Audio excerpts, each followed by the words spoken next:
Amém. Louvado seja o Senhor pela sua vida, meu irmão, minha irmã. Deus possa abençoá-lo mais uma vez. Eu quero convidar você, nesse momento, a passarmos ao estudo da Escola Dominical. Nós vamos estar estudando hoje, ou estaremos estudando hoje, o capítulo de número 13 de Romanos. Então você pode abrir lá a sua Bíblia, Romanos, capítulo de número 13. Vamos ler juntos. Romanos, capítulo de número 13. Aos irmãos que são aqui da nossa Igreja Presbiteriana de Belas Artes, eu quero informar que nós estamos encerrando, dentro de mais 2 domingos ou 3 à frente, a nossa revista. Estamos estudando essa revista sobre estudo de Romanos e deveremos assumir uma próxima em alguns dias.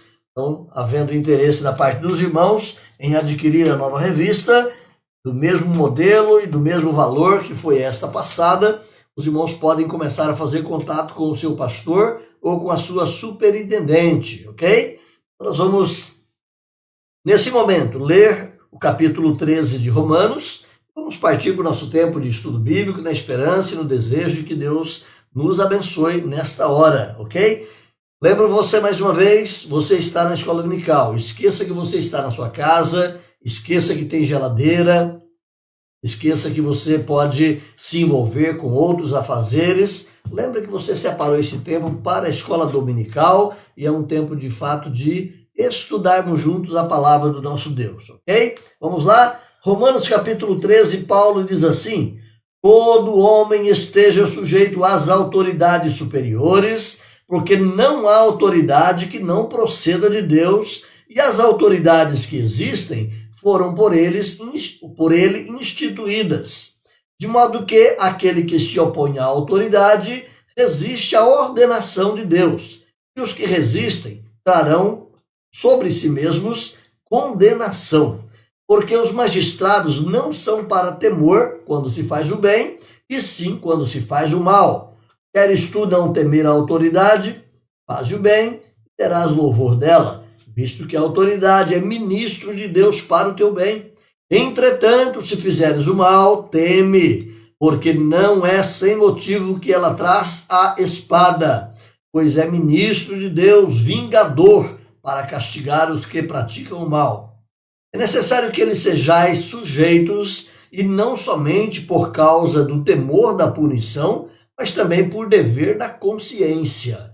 Por esse motivo, também pagais tributos, porque são ministros de Deus, atendendo constantemente a este serviço. Pagai a todos o que lhes é devido. A quem tributo, tributo. A quem imposto, imposto. A quem respeito, respeito. A quem honra, honra. A ninguém fiqueis devendo coisa alguma, exceto o amor com que vos ameis uns aos outros, pois quem ama o próximo tem cumprido a lei. Pois isto: não adulterarás, não matarás, não furtarás, não cobiçarás, e se há qualquer outro mandamento, tudo nesta palavra se resume: amarás o teu próximo como a ti mesmo. O amor não pratica o mal contra o próximo, de sorte que o cumprimento da lei é o amor. E digo isto a vós outros que conheceis o tempo, já é hora de vos despertardes do sono, porque a vossa salvação está agora mais perto do que quando no princípio cremos. Vai alta a noite, vem chegando o dia, deixemos, pois, as obras das trevas e revistamo-nos das armas da luz. Andemos dignamente, como em pleno dia, não em orgias e bebedices, não em impudicícias e dissoluções, não em contendas e ciúmes, mas revesti-vos do Senhor Jesus Cristo, e em nada disponhais para a carne no tocante às suas concupiscências. Meus irmãos, é isso, temos lido o texto bíblico. Nosso desejo é que nesta manhã nós possamos caminhar juntos aqui. Nós não temos, às vezes, aquela dinâmica toda de perguntas e respostas, mas se você quiser levantar alguma questão, observar mais de perto um versículo, uma expressão do texto, ou questionar alguma informação que você possa receber aí, Você pode escrever na área de comentários, seja pela plataforma do Facebook, seja pela plataforma do YouTube. E a nossa diretora, a nossa superintendente de escola dominical, minha esposa Iris, vai estar colhendo aqui e vamos estar ajudando uns aos outros a crescermos no conhecimento e na graça do Senhor. A última palavra não é a minha, ok? A última palavra sempre é a palavra da Bíblia, é a palavra do Senhor. Se surgir qualquer questão ou qualquer interrogação que nós não tenhamos uma resposta de imediato, nós vamos orar, vamos consultar outros irmãos, vamos buscar o apoio dos grandes mestres que temos, graças a Deus, em nossa igreja hoje, e vamos procurar o melhor para uma compreensão mais sadia da palavra do nosso Deus. Amém? Vamos com humildade, com temor e tremor, caminhar aqui no nosso texto, então, nesta manhã. Quero convidá-lo, então, a caminhar conosco. Ok, como você sabe, estudamos a carta de Paulo aos Romanos, estamos no capítulo de número 13, hoje, versos 1 a 14, ou seja, todo o capítulo. Vamos falar sobre o cristão e a cidadania. Esse é o nosso tema dessa manhã. Nós vamos olhar praticamente 3 estruturas. A primeira está aí a ligação das autoridades, a obediência às autoridades. O segundo está aí na sequência do verso 8 ao 10, o amor ao próximo. E a terceira parte, o dia do Senhor está chegando. Então, apenas lembretes de Paulo nos ajudando aí a caminhar juntos no conhecimento da palavra do nosso Deus. Amém? Vamos continuar firmes aqui, na esperança de que possamos ter um bom rendimento nessa manhã. Introdutoriamente, meus irmãos, colocamos aqui que a política sempre caminhou ao lado da religião e não poucas vezes ela é influenciada ou norteada por esta. E isso não é religião cristã, viu, gente? Se você for estudar a história, certamente você já leu, já estudou, já viu isso, seja na escola, na faculdade, em leituras outras, quaisquer que sejam as atividades humanas, as culturas humanas, os conglomerados humanos, países, etc., você vai perceber, mesmo lá no meio dos índios, lá no mato, onde, quem sabe, aos nossos olhos, a civilização é menor, pelo contrário, é apenas diferente, mas mesmo em lugares que a gente não tem tanto acesso, quando você vai estudar a história daquele povo, você percebe que a política e a religião caminham juntos. É o pajé e o feiticeiro, lá no caso dos índios, né? Então, mesmo das religiões pagãs, as mais diferentes culturas, religião e política sempre caminharam juntas. Na nossa concepção, muitas vezes, achamos que igreja não é lugar de conversar sobre política. Tá aí um exemplo que Paulo coloca para nós, levantando essas questões. Quando o Senhor Jesus fala, dai a César o que é de César e a Deus o que é de Deus, ele não estava dizendo que não se pode falar em política, pelo contrário, ele está dizendo que existe 2 mundos distintos, 2 orientações de governo, e cada uma delas recebe aí a sua dignidade. Vamos caminhar aqui. Um proponente pioneiro para o distanciamento entre essas 2 instâncias, política e religião, foi Niccolò di Bernardo de Maquiavel. Ele foi um filósofo e nasceu lá em 1469 até 1527, mais conhecido popularmente como Maquiavel, e hoje temos o termo maquiavélico, etc., na nossa cultura, no nosso linguajar, e muitas vezes a gente não sabe de onde veio. Esse termo maquiavélico veio lá do Maquiavel. Ele sustentou que o príncipe, ou seja, o governante de uma nação, ele não pode ficar restrito a um código de valores propagados pela igreja. Então essa era a conceituação imediata ali do Maquiavel. Achava que o príncipe não pode estar debaixo de um código de princípios que a igreja propaga. Vamos pensar e entender aqui a respeito do Maquiavel. Está aí a carinha dele para você conhecê-lo. Maquiavel advogava que a política tem a sua própria moralidade. A moralidade da igreja ou da religião não pode interferir na moralidade da política. Assim pensava Maquiavel. Visto que Maquiavel, meus irmãos, vaticinou, pregou a fórmula que os fins justificam os meios, torna-se claro a não presença dos valores morais, sobretudo do cristianismo, na política. Então, essa era a pregação do Maquiavel: os fins justificam os meios. Se os fins são bons, não importa o caminho que você vai seguir para alcançá-los. Na verdade, esse é um contrassenso à própria cultura e religião cristã, uma vez que os fins devem ser bons e os meios também devem ser bons. Então, nós não podemos ser maquiavélicos nesse sentido, né? Para Maquiavel, política e religião não se misturam. É bom, meus irmãos, nós entendermos o homem dentro do seu tempo, tá? Não se interpreta um homem fora do seu tempo. Muitas vezes nós queremos pegar Maquiavel e apenas crucificá-lo, porque ele era um herege. De fato, ele tem muitos pensamentos que não se coadunam com o cristianismo, mas é importante nós lembrarmos que o tempo dele foi próximo ali à época da Reforma, se você se lembra a data do nascimento dele, colocado logo aqui atrás.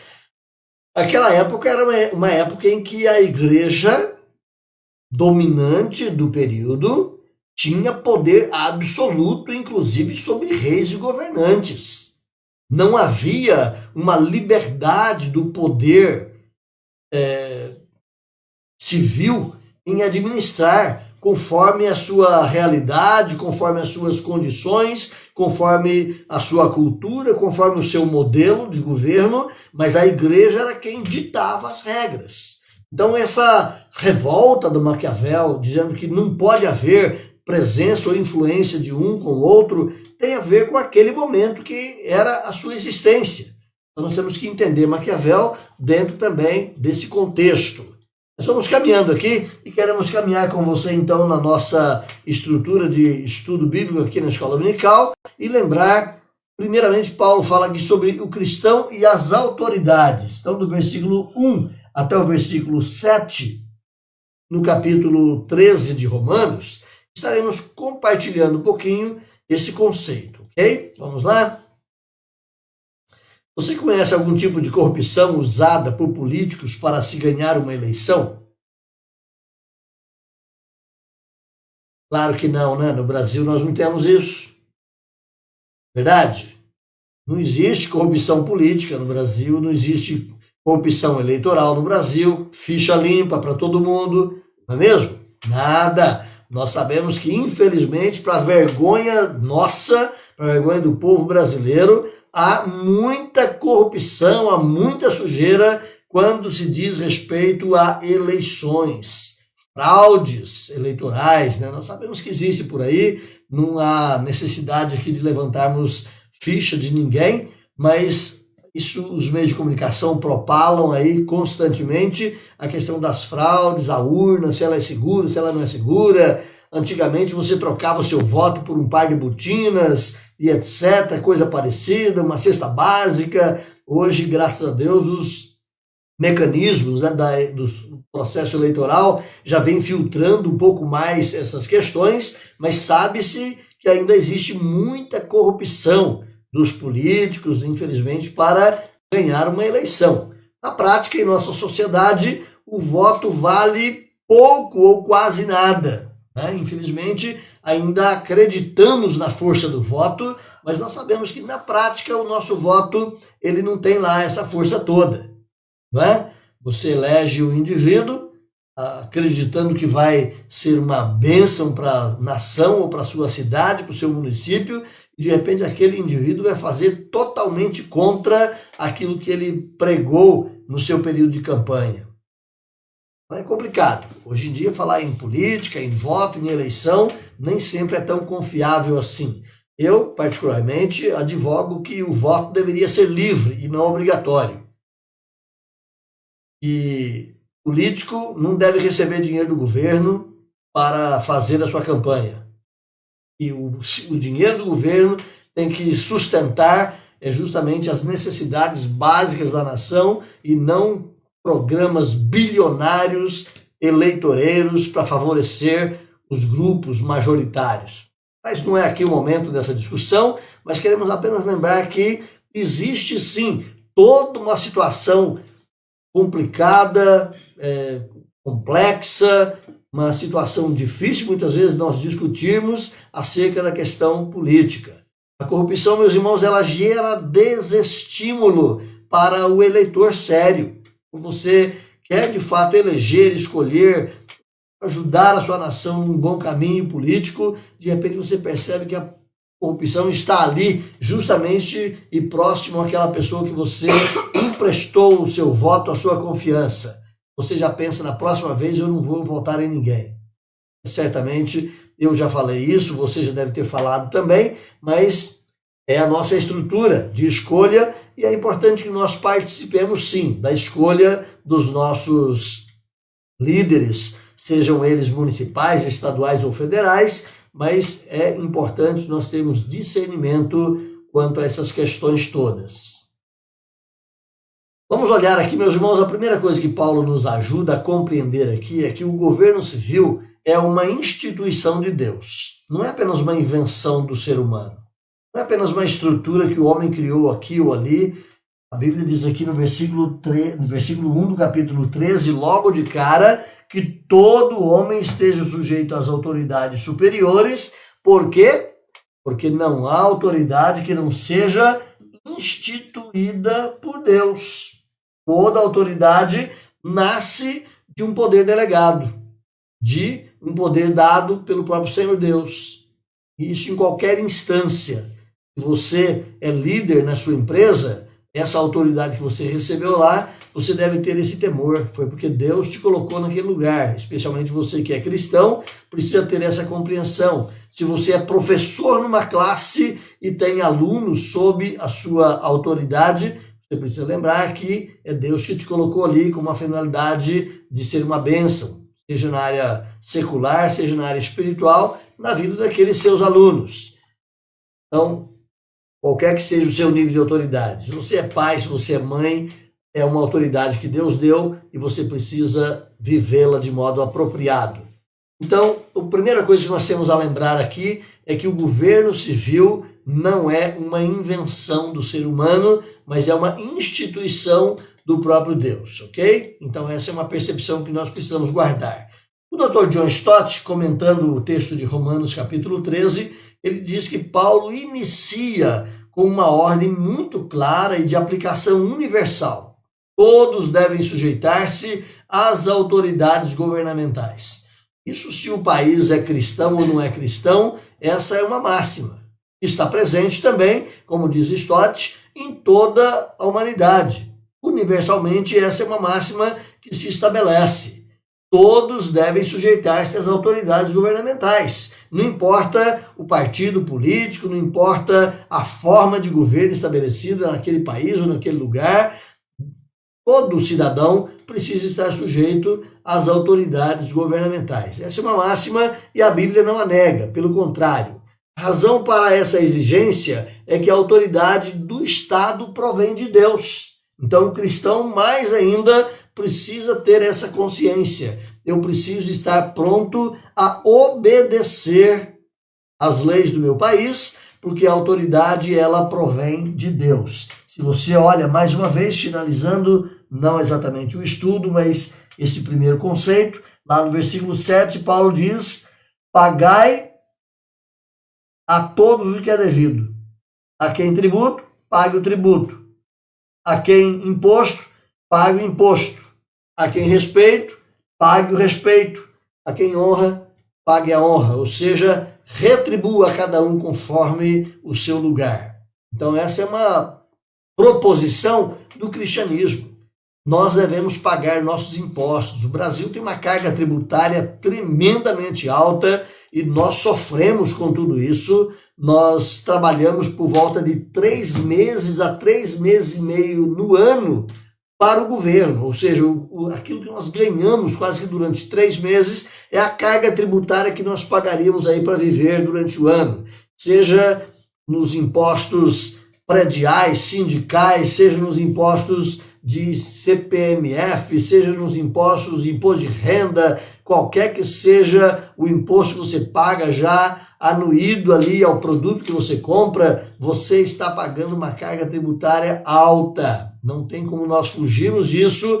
a menos que a gente caia na vala da sonegação fiscal. E a sonegação fiscal não cabe ao cristão. Então é complicado muitas vezes essa situação toda, mas o cristão não pode sonegar o seu imposto. Seja ele qual for, o cristão deve pagar. Diz o texto aqui que nós devemos pagar o nosso tributo, devemos pagar o nosso imposto.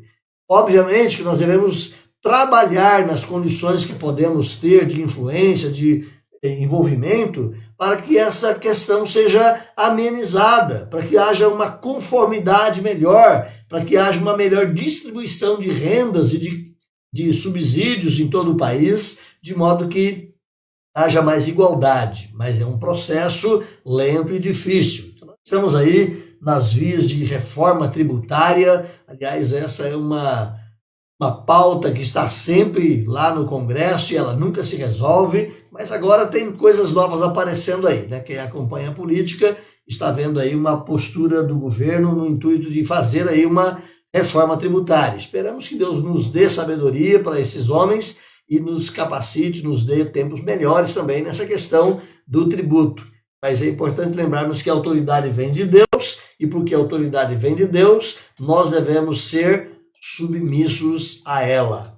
Vamos olhar aí rapidamente alguns princípios que Paulo elabora. Primeiramente, no capítulo 13, versículo 1, a primeira parte, aliás, a segunda parte, depois do ponto e vírgula que você tem aí, Paulo diz que não há autoridade que não proceda de Deus. Então, essa é uma máxima. Você não pode perder isso de vista. Se Deus é quem estabeleceu a autoridade, e se eu temo a Deus, eu devo obedecer à autoridade, porque ela é uma instituição de Deus. Se você olhar mais um outro versículo aí, mesmo no comecinho de Romanos, a parte C, ou a terceira frase aí, as autoridades que existem foram por ele instituídas. Então, de novo, Paulo reforça a tese. Quem estabeleceu e instituiu a autoridade foi o próprio Deus. Portanto, o cristão precisa ser obediente à autoridade. Se você olha a primeira frase do versículo 2, Paulo diz que aquele que se opõe à autoridade resiste à ordenação de Deus. Olha de novo. Então nós devemos ser submissos, devemos ter obediência à autoridade instituída. Ela não é cristã, ela não é religiosa, mas é uma autoridade secular, mas ela está instituída por Deus, para o nosso bem. Então, o cristão precisa manter um padrão de obediência. O apóstolo Paulo vai trazer esses questionamentos e, à luz da Bíblia toda, nós podemos perceber várias nuances dessa questão. Então, levanta-se uma. A exigência para nos submetermos continua valendo em uma situação de perversão moral, quando o governo, nas suas instâncias, as mais diversas de autoridade, ela quer criar leis, ou ele quer criar leis que de repente mexe na questão moral, levando a nossa cultura ou o nosso povo a uma perversão, a uma mudança de valores que vão contra os princípios da palavra de Deus. A exigência para nos submeter à autoridade deve continuar caso haja essa desorientação à luz da Escritura. Eu coloco aqui para você, nunca. Então, a partir do momento que o governo, com qualquer lei que ele queira colocar sobre a nação, e essas leis nos levem a ir contra a moral cristã, a nossa tarefa é desobedecer o governo. É claro que tudo isso tem que ser muito bem analisado, muito bem percebido, mas o cristão está debaixo da autoridade civil, desde que essa autoridade civil não vá contra a autoridade de Deus. Então a nossa submissão vai até o momento exato em que a obediência ao Estado exige desobediência a Deus. A partir do momento que o Estado exigir de você desobediência a Deus, você deve desobedecer ao Estado. E é claro que você vai pagar o preço por isso, não é? Então, se o Estado tem um poder coercitivo, tem um poder de dominação, assim como, quem sabe, alguns estados, especialmente de ordem comunista, fazem com os seus cidadãos, vão à última instância, à força, ao poder da morte, porque o indivíduo não se submete, o cristão ele vai ter que se submeter muitas vezes ao próprio sofrimento, à tortura e à morte, se é que ele resolve desobedecer o Estado numa questão pertinente à sua fé. Então, lembre bem, a nossa submissão vai até o momento exato em que a obediência ao Estado exige desobediência a Deus. A partir do momento que o Estado exigir desobediência aos valores de Deus, o cristão está autorizado pela palavra de Deus a desobedecer o Estado. Mas, via de regra, o cristão obedece o Estado. O cristão obedece às leis. A partir do momento que essas leis se tornem discrepantes e contrárias à palavra de Deus, aí sim o cristão poderia dar uma resposta negativa a tais leis. Vamos lá? As Escrituras, meus irmãos, vão nos ensinar sobre uma submissão e sobre uma obediência cega ao Estado. De novo, redundando a questão, as Escrituras nos ensinam que nós devemos obedecer ao Estado em tudo, sem olhar o que ele está pedindo. De novo, a minha resposta para você é: de modo algum. Jamais você pode obedecer cegamente ao Estado. Aliás, jamais você deve obedecer cegamente a qualquer autoridade. Seja ela o seu pai, sua mãe, seja ela o seu professor de escola, o seu mestre, o seu pastor. Jamais. Você não pode obedecer cegamente nenhuma autoridade. Porque o padrão da nossa obediência está exatamente na palavra de Deus. Qualquer que seja a autoridade que delimite comportamentos que vão contra a palavra de Deus, o cristão precisa estar disposto a quebrar o princípio da obediência. Mas é muito sério tudo isso e, ao mesmo tempo, muito melindroso. É preciso que nós cuidemos para que nós transitemos exatamente na palavra de Deus. Se o Estado exige aquilo que Deus proíbe, ou então ele proíbe aquilo que Deus ordena, então nós, como cristãos, o nosso dever fica claro: resistir, não sujeitarmos, desobedecer ao Estado a fim de obedecer a Deus. De novo, com muito temor e tremor, o cristão precisa observar essas coisas. O cristão precisa ter consciência plenamente clara de que a palavra de Deus está sendo desobedecida. Então, o ensino apostólico, meus irmãos, é muito claro na Escritura, e eu pego aqui as palavras de Pedro quando ele diz: antes importa obedecer a Deus que aos homens. É o princípio estabelecido por Pedro lá num incidente acontecido no livro de Atos, capítulo 5, verso 39, quando Pedro, João, os apóstolos são presos, perseguidos ali, e lhes são dada a ordem de não falar mais do nome de Jesus. Então Pedro vai dizer exatamente isso: nós não vamos obedecer. Antes importa obedecer a Deus do que aos homens. Então essa máxima de Pedro, ela funciona qual farol em alto mar, nos conduzindo exatamente para perceber o ponto de clareza por onde devemos nos guiar. A autoridade é instituída por Deus, ela é estabelecida por Deus e ela deve conduzir o povo dentro de princípios também pertinentes a Deus. A partir do momento que os princípios que a autoridade esteja nos colocando choquem com a vontade de Deus, é preciso ter a coragem de Pedro. Antes importa obedecer a Deus do que aos homens. Então, dependendo do lugar que você estiver, você vai ter, por exemplo, um preço a ser pago.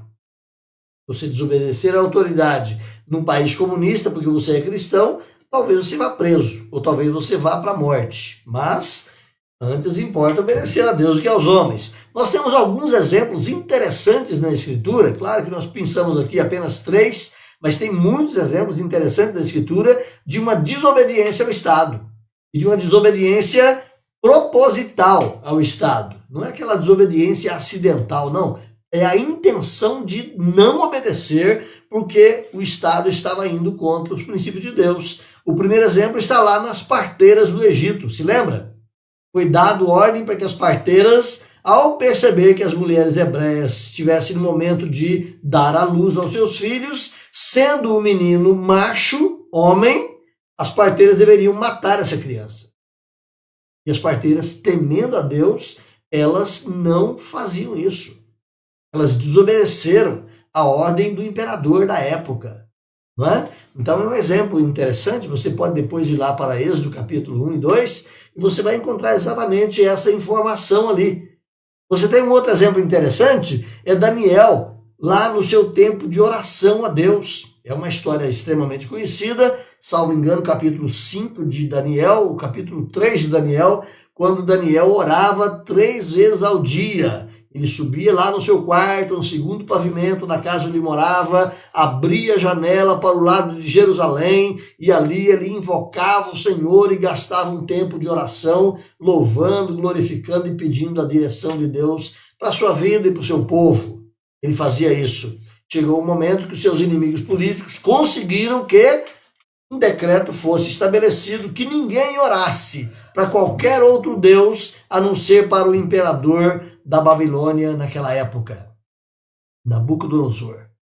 E nós vamos lembrar que exatamente Daniel faz vistas grossas à ordenação e ele vai continuar temendo a Deus. Ele vai continuar orando a Deus. Ele paga o preço, certo? Ele vai para a cova dos leões. Mas como alguém já disse, dura coisa é quando os leões caem na cova de Daniel. Eles passam fome.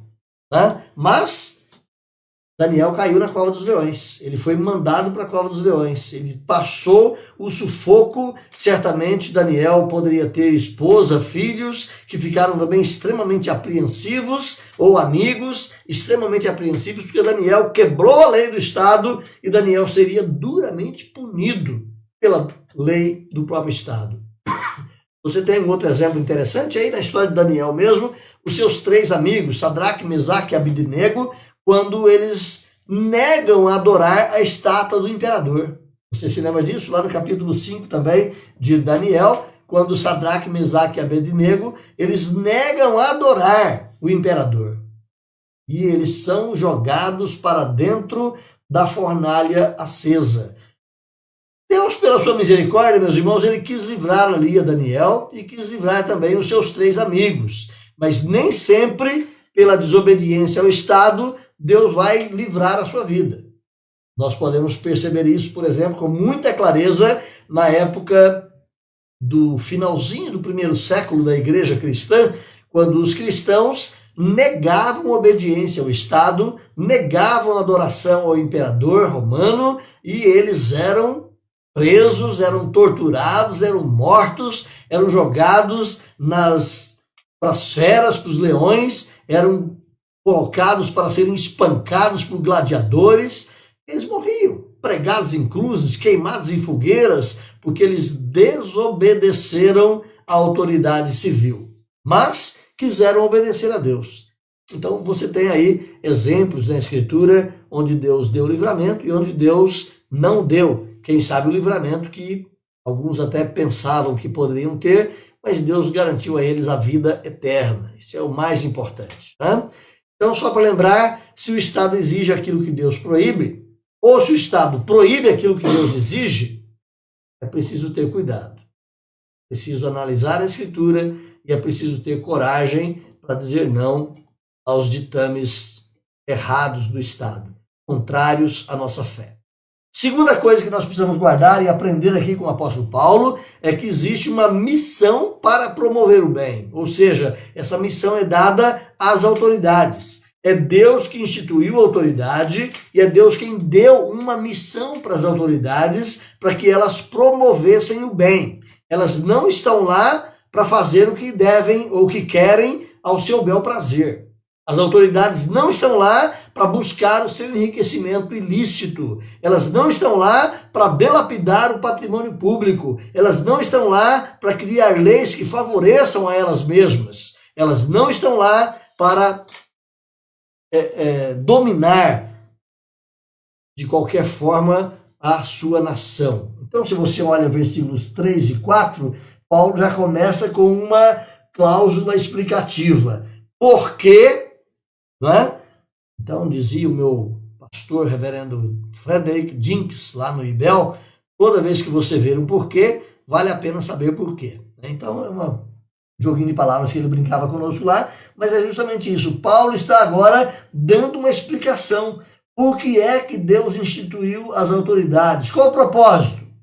Então, Paulo vai dizer aqui que os magistrados não são para temor quando se faz o bem, e sim quando se faz o mal. Se você quer ter o temor, não quer ter o temor da autoridade, então você faça o bem, e você vai ter o louvor dela, já que a autoridade é ministro de Deus para o teu bem. Então você deve obedecê-la, porque Deus a colocou para o teu bem, não é? Então, esse é o contexto que Paulo vai trabalhar conosco agora, versículos 3 e 4. O relacionamento, meus irmãos, do cristão com Deus passa pela crença e não pelas leis. Então, guarde isso. O seu relacionamento com Deus, ele está baseado na palavra de Deus, que nos conduz à crença, à fé, à confiança no que Deus disse. O nosso relacionamento com Deus não está limitado pela lei humana, pela lei civil.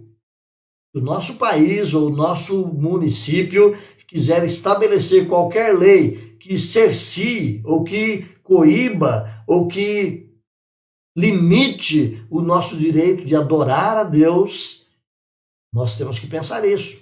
O nosso relacionamento com Deus não está limitado, não está preso, não está ajustado por leis humanas. O nosso relacionamento com Deus está ajustado pela palavra de Deus, pela fé em Deus, e não pelas leis humanas.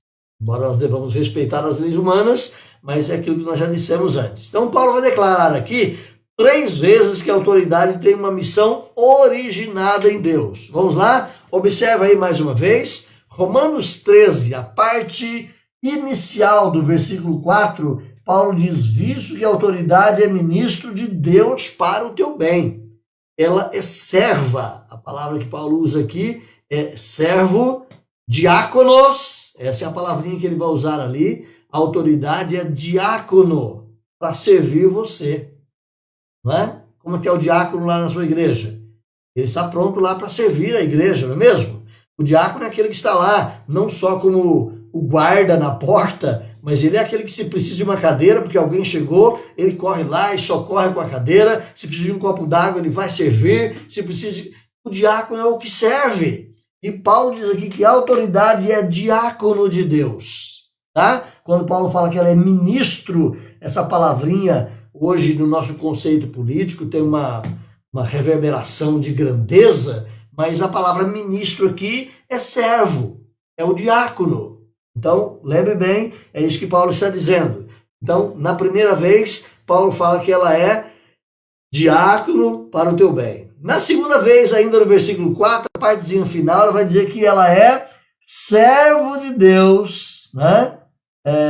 Finalzinho lá, pois é ministro de Deus, na versão atualizada, ela é ministro de Deus para, deixa eu me achar aqui, vingador, para castigar o que pratica o mal. Então, ela, na minha colocação aqui, ela é serva de Deus, agente da justiça para punir quem pratica o mal. De novo, a palavrinha que Paulo usa aqui, mais uma vez, quando ele fala ministro de Deus, é a palavrinha diáconos. É alguém que está servindo a Deus, punindo aquele que pratica o mal. É aquela pessoa que, ou aquele poder que está trazendo a ira de Deus sobre o que pratica o mal.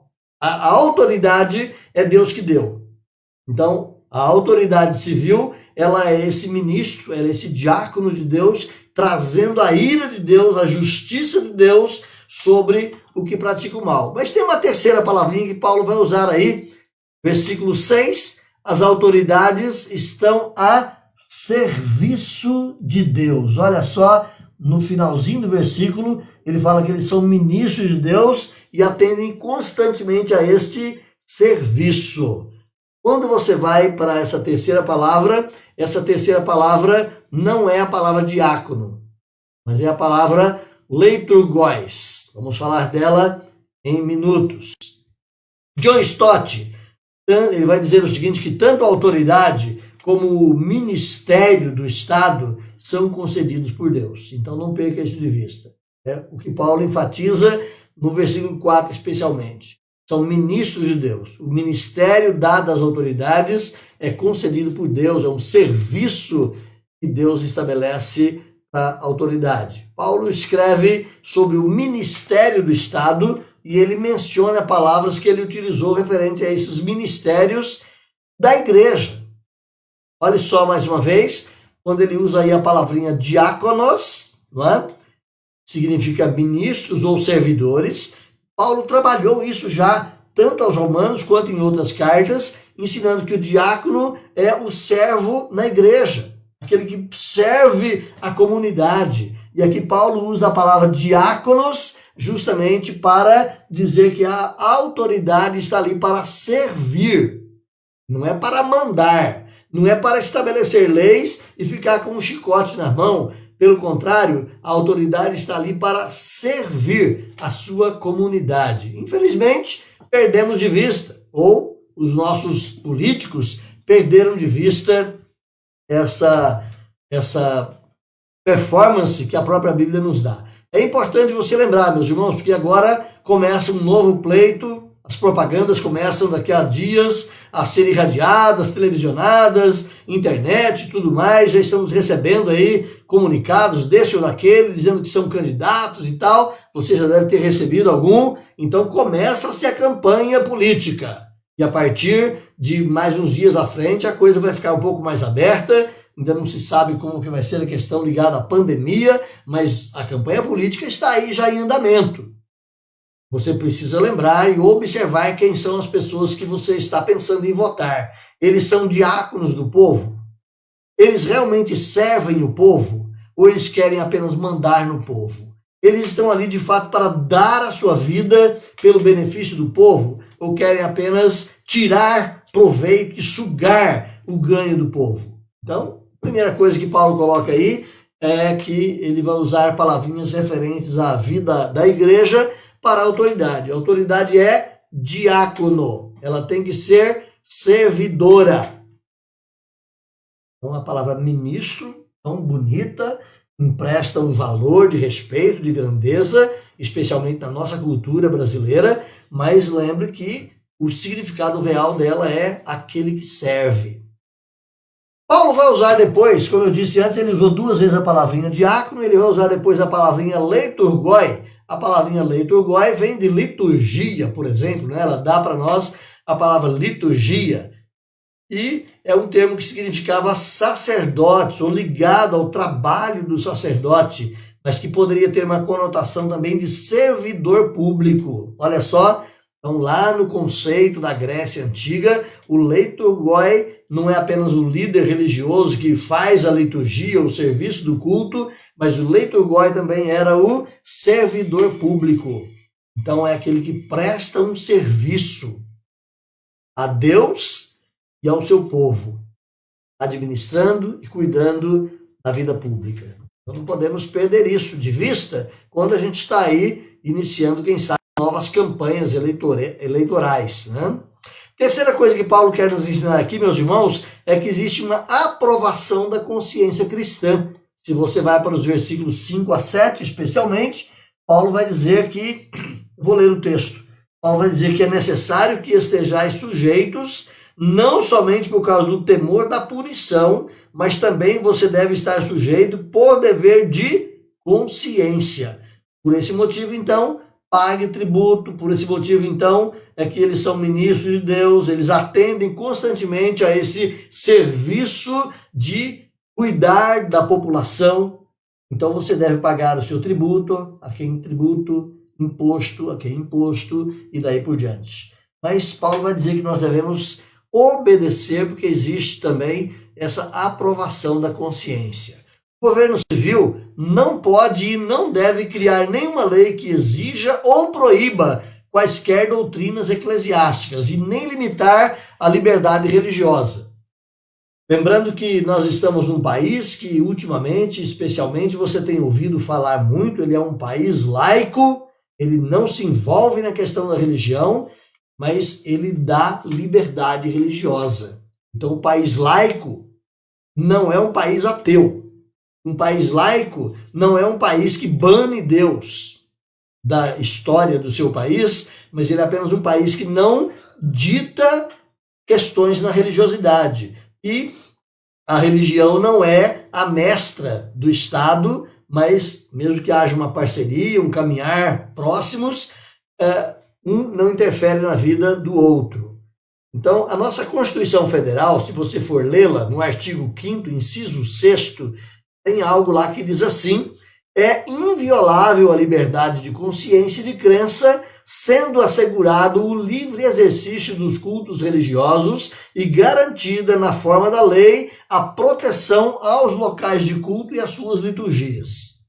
Então, é inviolável a nossa liberdade de consciência e de crença. O Estado não pode dizer para mim o que é que eu devo crer.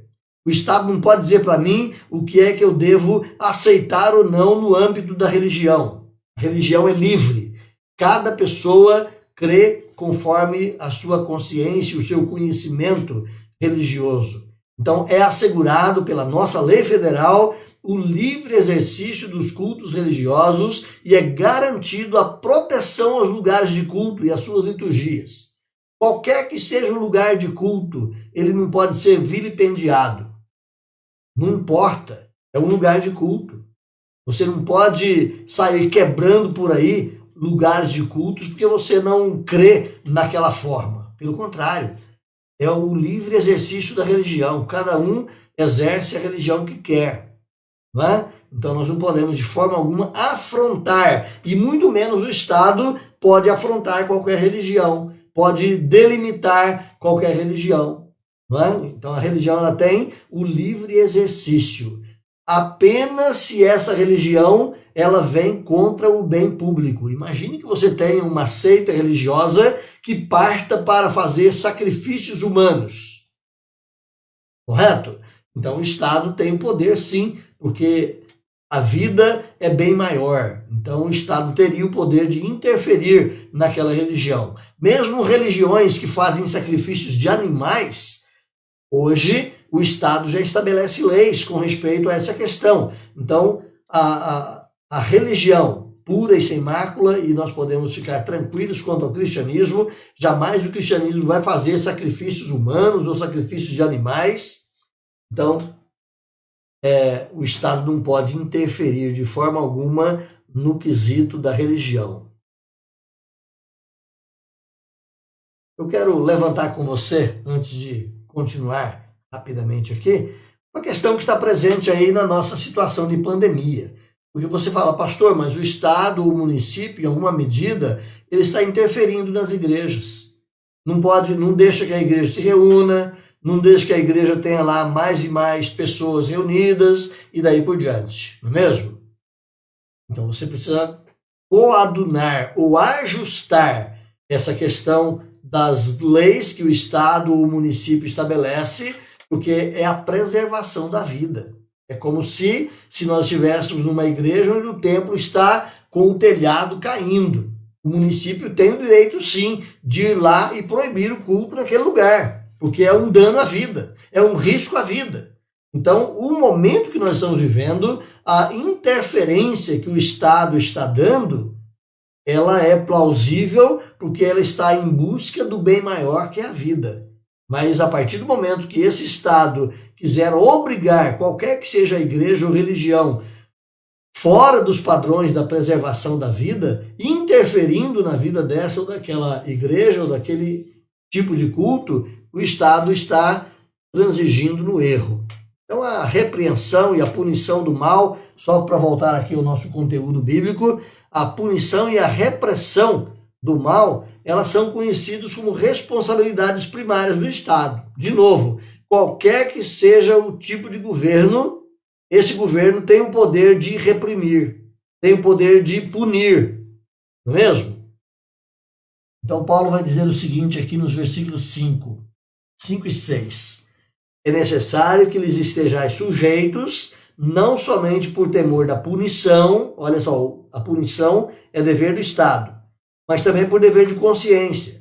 Por isso o motivo é que você paga tributo, porque eles são ministros de Deus. No versículo 4, Paulo vai dizer que, entretanto, se fizeres o mal, teme, porque não é sem motivo que a autoridade traz a espada, porque ela é ministro de Deus, vingador para castigar aquele que pratica o mal. Então, o poder da repressão ao mal, da repressão ao erro, da punição ao mal, é um poder que pertence ao Estado. Nós temos que ter essa boa compreensão. Paulo reforça isso nesse texto. Questão de consciência, especialmente quando Paulo coloca aqui no versículo número 5, não apenas pelo temor da punição, mas também pelo dever de consciência. Essa questão da consciência aqui implica em saber que o Estado desempenha um papel designado por Deus. Ou seja, você ter a consciência de que o Estado está fazendo aquilo que Deus mandou, não é?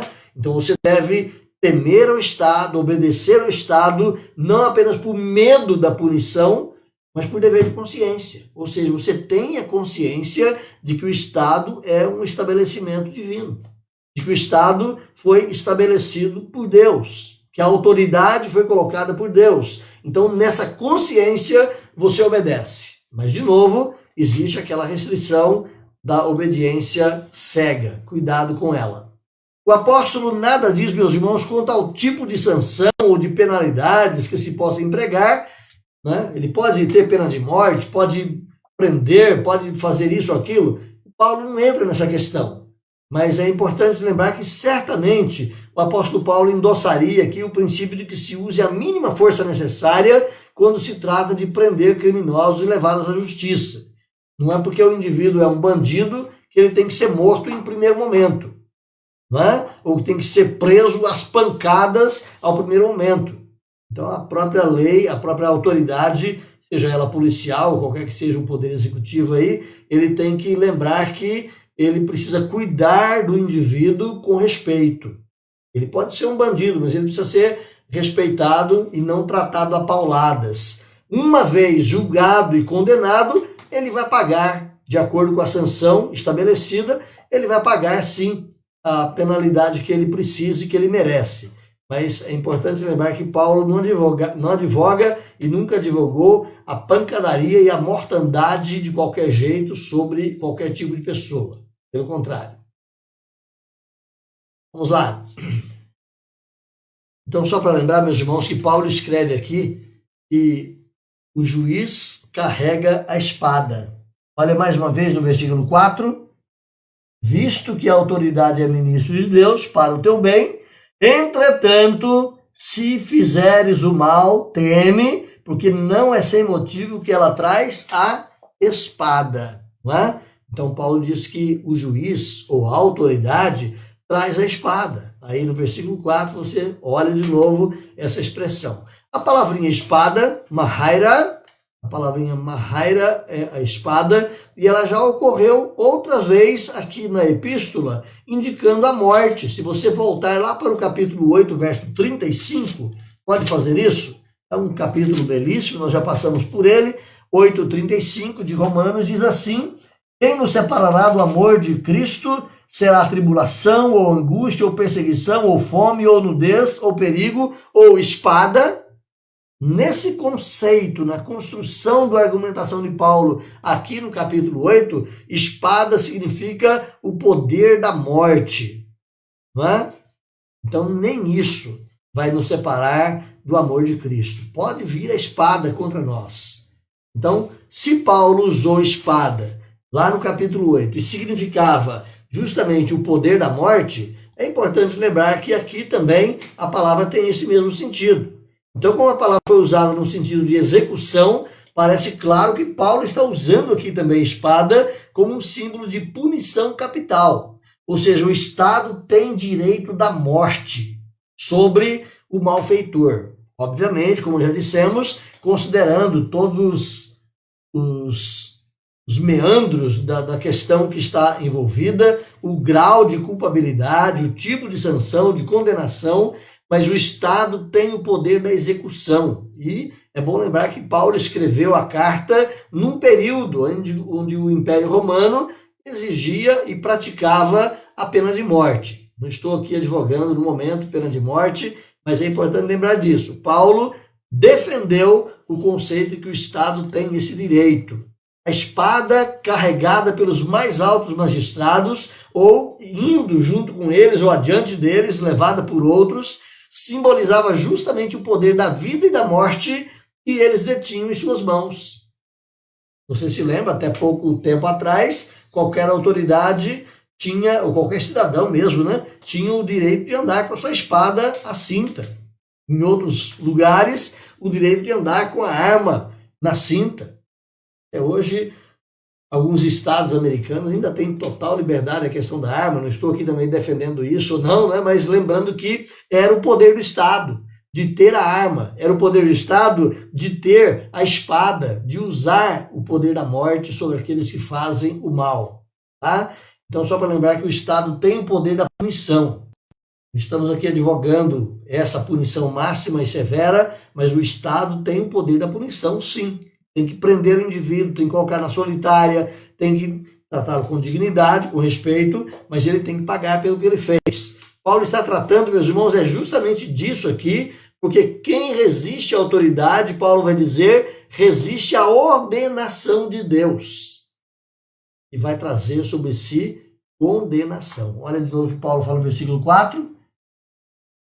Se alguém resiste, alguém faz o mal, essa autoridade traz a espada e ela está aqui para castigar o que pratica o mal. Então, é a palavra do próprio Paulo mostrando isso. No versículo 2, Paulo vai dizer também, de modo que aquele que se opõe à autoridade resiste à ordenação de Deus, e quem resiste vai trazer sobre si condenação. Então, a autoridade é ministro de Deus, é um diácono de Deus para promover o bem, mas ela traz em si o poder da espada. Segunda parte da nossa lição, vamos lá?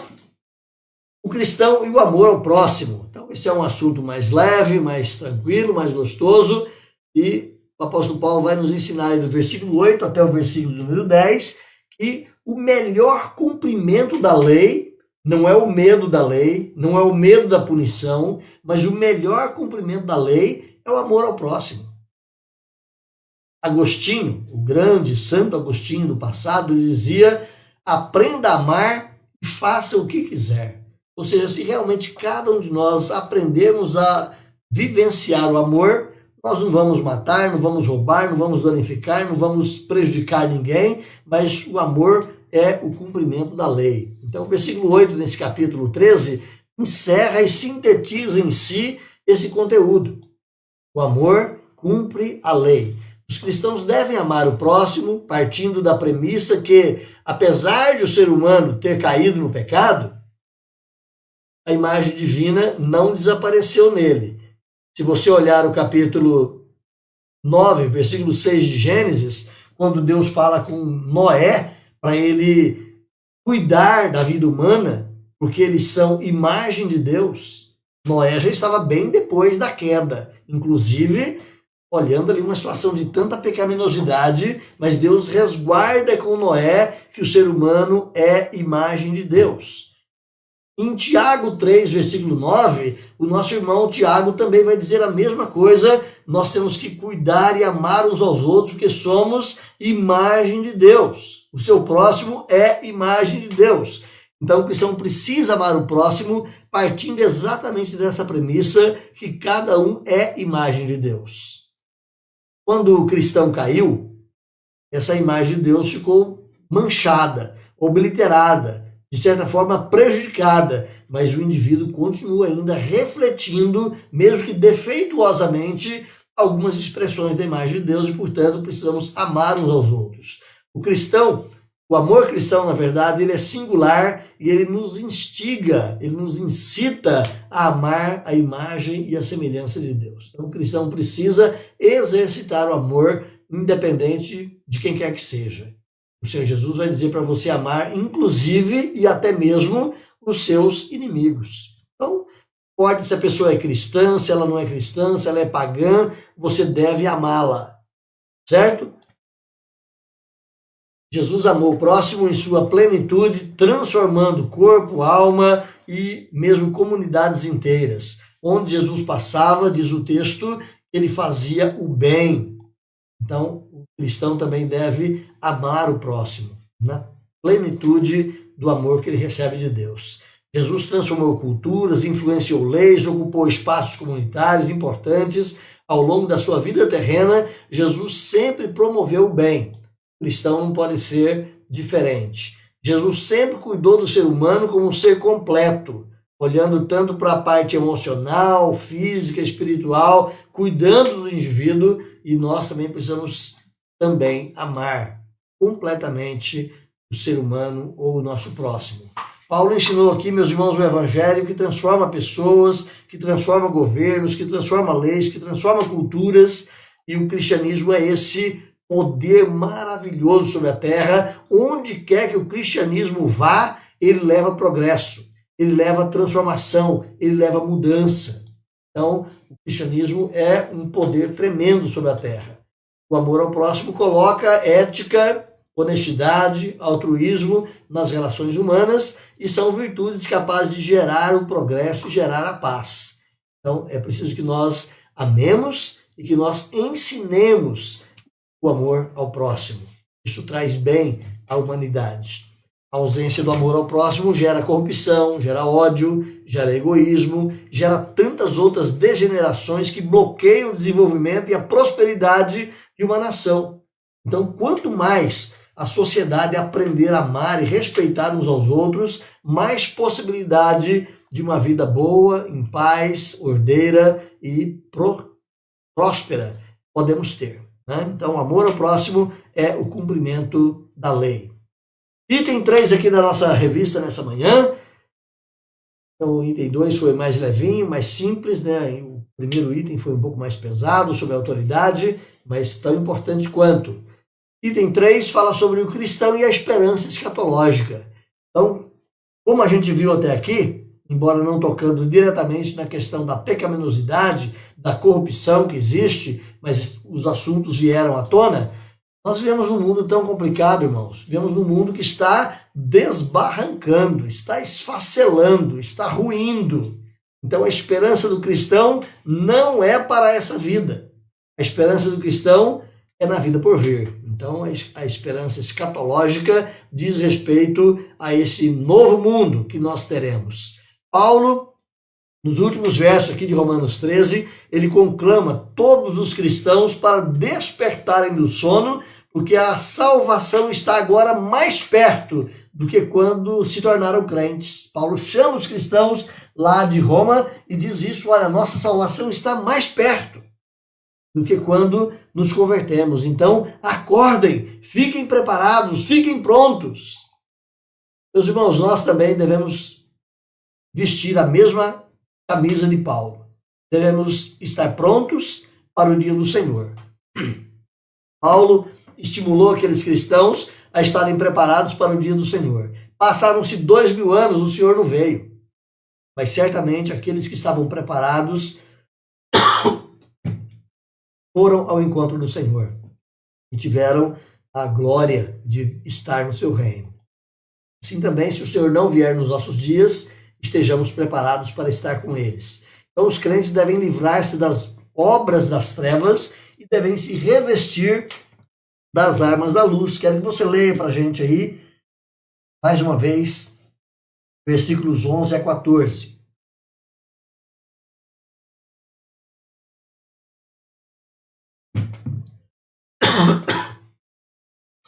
Olha aí o versículo 11 a 14. E digo isto a vós outros que conheceis o tempo, já é hora de vos despertardes do sono, porque a nossa salvação está agora mais perto do que quando no princípio cremos. Vai alta a noite, vem chegando o dia. Deixemos, pois, as obras das trevas e revistamo-nos das armas da luz. Andemos dignamente, como em pleno dia, não em orgias, não em bebedices, não em pudicícias, não em dissoluções, não em contendas e ciúmes, mas revestidos do Senhor Jesus. E nada disponhais para a carne. Então os crentes devem se livrar das obras das trevas. Felizmente, a pecaminosidade está presente no nosso ser, na nossa carne. É preciso que nós lutemos contra elas dia a dia. Paulo vai nos ajudar aqui, meus irmãos, a entender que o tempo está acabando. Ele usa a expressão vai alta a noite, no versículo 12. Vai alta a noite. O tempo de trevas que nós estamos vivendo já está indo para o fim. O dia está quase clareando. Então o tempo está acabando. Exatamente isso que Paulo está dizendo aqui para os crentes. Fiquem alertas, fiquem preparados, porque o tempo de trevas no qual nós vivemos, esse mundo caído em pecado, está chegando ao seu final e um dia belo, lindo e maravilhoso está por acontecer. Olha mais uma vez aí o versículo 12, a expressão bela que Paulo coloca. Vai alta a noite e vem chegando o dia. Está amanhecendo. Um dia novo, um tempo novo está próximo a raiar. Então sejamos retos, andemos honestamente, sem contendas, sem invejas, sem disputas, mas andemos de maneira digna do Senhor. A mensagem de Paulo, meus irmãos, ela é clara, conforme as palavras de Jesus, que também anunciou os últimos dias. Jesus falou exatamente isso. Fiquem preparados, vocês não sabem.